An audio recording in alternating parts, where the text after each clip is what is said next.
ఓం సమర్థ సద్గురు సాయినాథ్ మహారాజ్కి జై. ఓం సాయిరామ్. మన బాబా కుటుంబ సభ్యులందరికీ నమస్తే అండి. మీ అందరిపైన షిరిడి సాయినాథ్ ఆశీస్సులు ఉండాలని, మీరు ఎప్పుడూ సంతోషంగా ఉండాలని మనస్ఫూర్తిగా కోరుకుంటున్నాను. ఫ్రెండ్స్, మీకు ఎటువంటి కష్టాలు సమస్యలు ఉన్నా సరే ఒక్కసారి ఈ గురువు గారిని కాంటాక్ట్ అవ్వండి. శ్రీ షిరిడి సాయిబాబా ఆశీస్సులతోటి గురూజీ శివరామరాజు గారు జ్యోతిషం చెప్తారండి. ఫోన్ నెంబర్ వచ్చేసి 9989794560. మీ సమస్య ఏదైనా సరే, ప్రేమ, పెళ్ళి, ఉద్యోగం, రాజకీయం, విదేశీ ప్రయాణం, ధనం నిలకడ లేకపోవడం, భార్యాభర్తల మధ్య గొడవలు, ఆస్తి తగాదాలు, అప్పుల బాధలు, ఇలా ఎటువంటి సమస్యలు ఉన్నా సరే ఆ సమస్యలకు తగిన పూజలు చేసి గురువుగారు 24 గంటల్లో పరిష్కారం చూపిస్తారండి. సబ్స్క్రైబర్స్ చాలా మందికి అయితే ఈ గురువుగారికి చూపించుకున్న తర్వాత మంచి జరుగుతుందంటే ఫ్రెండ్స్ కామెంట్స్ పెడుతున్నారు. కాబట్టి మీరు కూడా ఒక్కసారి నమ్మకంతో ఈ గురువుగారిని కాంటాక్ట్ అవ్వండి. ఇంక ఈరోజు వీడియోలోకి వెళ్ళిపోదాము. ఈరోజు మన బాబాగారి సందేశం అండి. మన బాబాగారు ఏమంటున్నారంటే, తల్లి, నా మీద నమ్మకంతో భక్తితోటి ఒక నెంబరు తాకు తల్లి. నువ్వు ఎంతో కాలం నుండి ఎదురు చూస్తున్న శుభవార్త అయితే ఈరోజు వింటావు అని అయితే మన బాబాగారు మనందరి కోసం చాలా అంటే చాలా చక్కటి సందేశం తీసుకొచ్చారండి. మరి మన బాబాగారు ఇలా ఎందుకు చెబుతున్నారో ఆయన మాటల్లోనే తెలుసుకుందాము. చిన్న రిక్వెస్ట్ ఫ్రెండ్స్, మన వీడియోస్కి అయితే ఒక చిన్న లైక్ ఇవ్వండి. ముందుగా అయితే ఫస్ట్ నెంబర్ తాకిన వారి గురించి అయితే ఇలా చెప్తున్నారండి. తల్లి, ఎన్నో కష్టాలను, బాధలను, సమస్యలను ధైర్యంగా ఎదుర్కొని గెలుపు రాకపోయినా, కష్టాలు తీరకపోయినా నా బాబా తండ్రి ఎప్పటికైనా సహాయం చేస్తారు అనే నమ్మకంతో ఉన్నావు కదమ్మా. ఇప్పటి వరకు నువ్వు నడిచి వచ్చిన దారిని చూశానమ్మా. నిజంగానే నువ్వు నడిచిన దారి చాలా కష్టమైనది తల్లి. నిన్ను చూస్తే నాకు చాలా గర్వంగా ఉందమ్మా. ఎందుకంటే ఎంత కష్టం వచ్చినా, ఎంత బాధ వచ్చినా సత్య మార్గాన్ని విడవకుండా న్యాయమైన దారిలోనే నడిచావు తల్లి. ఎటువంటి అసత్య మార్గంలో నీ జీవితాన్ని ముందుకు సాగనివ్వలేదు. ఎలాంటి పరిస్థితుల్లోనూ కూడా చెడు మనుషులతోటి సావాసం చేయలేదు. అబద్ధపు మాటలు మాట్లాడలేదు. నీకు చెడు చేసిన వారికి కూడా నువ్వు శపించలేదు తల్లి. వారిని తిట్టింది లేదు, శాపనార్థాలు పెట్టింది లేదు. వారు నన్ను మోసం చేశారు అని ఆందోళన పడ్డావే తప్ప నాకు జరిగిన చెడే వారికి జరగాలి అని ఏనాడు కూడా మనసులో అనుకోలేదు తల్లి. ఇతరులు చెడిపోవాలి అని నువ్వు మనసులో కూడా అనుకోవమ్మా. పాలలాంటి స్వచ్ఛమైన మనసు తల్లి నీది, స్వచ్ఛమైన గుణం. అందుకే నిన్ను నా బిడ్డగా స్వీకరించాను తల్లి. నువ్వు ఈ బాబా బిడ్డవు కదమ్మా. నిన్ను ఎంతో గొప్పగా ఆనందంగా చూసుకుంటానమ్మా. కానీ ఒక్కటి మాత్రం నువ్వు అర్థం చేసుకోవాలి తల్లి. నేను ఎప్పుడూ కూడా నీకు కష్టం ఇవ్వాలి అని అనుకోను.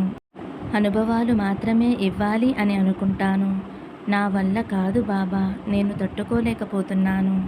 ఈ కష్టాలు నేను భరించలేకపోతున్నాను అన్నప్పుడు నా చేతుల్లోకి నిన్ను తీసుకుంటానమ్మా. నువ్వు ఎప్పుడు పిలిచినా సరే నేను పలుకుతాను తల్లి. నువ్వు ఎప్పుడూ కూడా నా పిడికిటలోనే ఉంటావు. ఇప్పటి వరకు ఎన్నో శోధనలు దాటి వచ్చావు.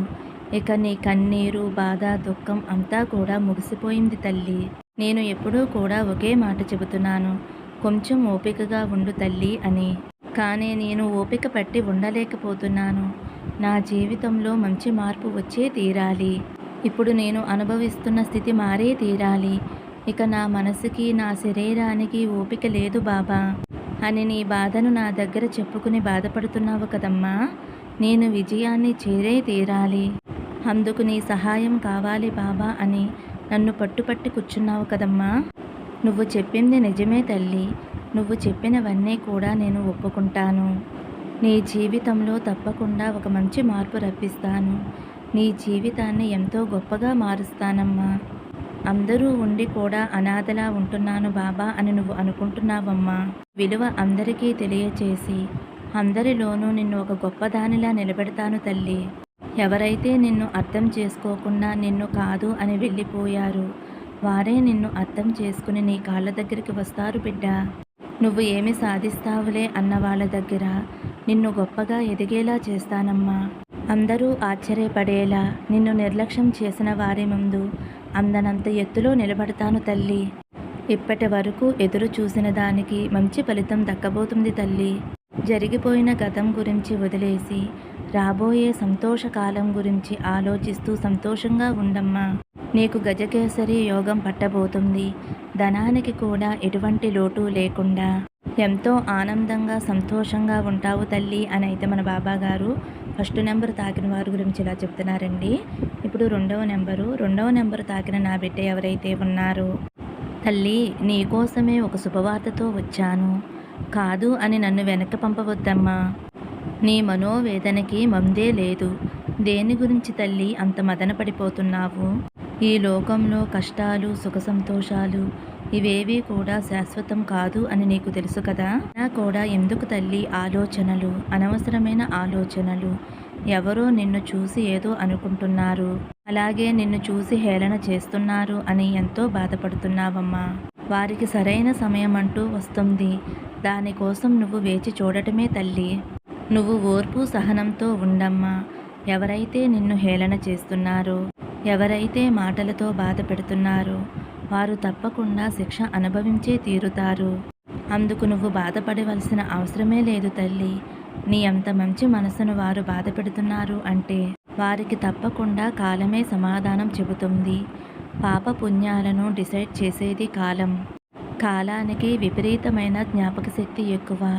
ఏ సన్నివేశాన్ని కూడా మరిచిపోతు తల్లి. కర్మ రూపంలో తిరిగి ఇచ్చేస్తుంది వడ్డీతో సహా. కాబట్టి తల్లి, నిన్ను బాధ పెట్టిన వారు తప్పకుండా వారు కర్మ అనుభవించే తీరుతారు. నువ్వు నీలో నువ్వు బాధపడి మదన పడటం మానేసే తల్లి. ప్రతిరోజు కూడా నువ్వు అన్నపానీయాలు మానేసి నాకు ఎందుకు బాబా ఈ బాధ అని ఎక్కి ఎక్కి ఏడవటం నాకు అంతా తెలుసు తల్లి. నేను నీ యొక్క తండ్రిని, నీ బాబాని. నీకు ఎప్పుడూ కూడా నేను మంచే చేస్తానమ్మా. నువ్వు నా బిడ్డవి తల్లి. ఎవరైనా నిన్ను ఎక్కువగా బాధ పెట్టినప్పుడు దాని గురించి నువ్వు అస్సలు ఆలోచించవద్దు. దుర్మార్గులైన వారి కోసం నువ్వు గంటల కొద్దీ, రోజుల కొద్దీ ఎంతో విలువైన నీ సమయాన్ని వృధా చేసుకోవద్దమ్మా. ఉప్పు సహనమే వారికి గుణపాఠం కావాలి. అంతేకాని వారు నిన్ను బాధ పెడుతున్నారు అని నీ బిడ్డలని, ఇంట్లో కుటుంబ సభ్యులని పట్టించుకోకుండా అదే వేదనతో ఉంటే ఎలా చెప్పమ్మా? అన్ని రోజులు కూడా కష్టమైన రోజులే ఉండవు. తప్పకుండా నీ జీవితంలో సంతోషకరమైన రోజులు కూడా ఉంటాయి తల్లి. అటువంటి సంతోషకరమైన రోజులు నిన్ను చేరుతున్నాయమ్మా. ఎక్కువ సమయం కూడా లేదు. ఈ లోపల నువ్వు చేయవలసిన పనేమిటో తెలుసా తల్లి? సంతోషంగా, ఆనందంగా జీవితాన్ని గడుపుతూ నీ మనసుని ప్రశాంతంగా ఉంచుకో. నీ బిడ్డలు నిన్ను చూసి నా తల్లి ఎంతో ఆవేదన పడిపోతుంది, ఆందోళన చెందుతుంది అని వాళ్ళు ఎంతో బాధపడుతున్నారు. నువ్వు వాళ్ళ ఆలనా పాలన చూసే ఈ సమయంలో నువ్వు ప్రతిరోజు కూడా ఇంతగా రోధిస్తూ నీ బిడ్డల ముందు నువ్వు ఎంతగానో బలహీనత పడిపోతున్నావు తల్లి. నువ్వే ఎలా అయిపోతే నీ బిడ్డల పరిస్థితి ఏమిటి చెప్పు తల్లి. నిన్నే నమ్ముకున్నాను బాబా, నిన్నే వేడుకుంటున్నాను. తల్లివైనా తండ్రివైనా నీవే కదా, నువ్వు తప్ప నాకు ఎవరున్నారు అని ప్రతిరోజు కూడా నువ్వు నా దగ్గర మొరపెట్టుకుంటున్నావమ్మా. నాకు మాత్రం ఎవరున్నారు తల్లి? నా బిడ్డలు మీరే కదా. నా కోసం మీరు ఎంత సేవ చేస్తున్నారో నాకు తెలియదా? మీ కష్టాలలో, బాధలలో, మీ సమస్యలలో నేను పాలు పంచుకోలేనా చెప్పు తల్లి. ఇలా బాధపడుతూ, ఆందోళన చెందుతూ, మదనపడుతూ ఉంటే నేను ఇలా చూస్తూ ఉంటానా తల్లి? నిన్ను బాధ పెట్టే వారికి నీ నుండి సమాధానం, నీ ముఖంలోని చిరునవ్వు, అలాగే నీ ఆత్మవిశ్వాసం, బాబా నాతో ఉన్నారు అనే ధైర్యం, ఇవి నీ దగ్గర ఉన్నప్పుడు వాళ్ళు నీ దగ్గరికి రావడానికి భయపడతారు తల్లి. కాబట్టి నువ్వు పడుతున్నటువంటి ఆ బాధను, నీకున్నటువంటి ఆ కోరికను, నువ్వు పడుతున్నటువంటి ఆ సమస్యను ఇప్పుడే తొలగించి నీకు ఒక మంచి ప్రశాంతమైన జీవితాన్ని నీ బాబా తండ్రి నీకు ఇవ్వబోతున్నాడు తల్లి. అందుకోసం ఎక్కువ కాలం సమయం లేదు తల్లి.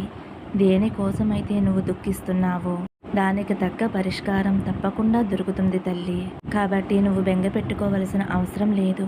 అలాగే నిన్ను బాధ పెట్టిన వారి గురించి ఆలోచించడం అస్సలు అవసరం లేదు తల్లి. దుర్మార్గులైన చెడ్డవారి మాటలను పట్టించుకుని ఎంతో విలువైన రత్నాల్లాంటి నీ బిడ్డలని నిర్లక్ష్యం చేస్తావా చెప్పు తల్లి.